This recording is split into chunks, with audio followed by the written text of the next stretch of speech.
As you can see there, it looks like it's almost a little bit full of snow. I poked it out a little bit.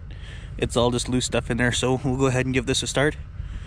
It's about 2 degrees outside, which isn't super cold, but I'm a little chilly.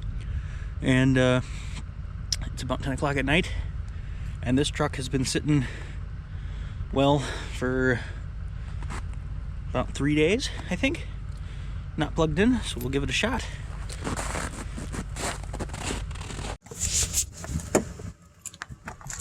All right, here we have a 06 Duramax. Hasn't been plugged in, as I said earlier. It's been about 3 days. It's 2 degrees. She starts right up. I love this truck. I really do. It's only got 230,000 miles on it.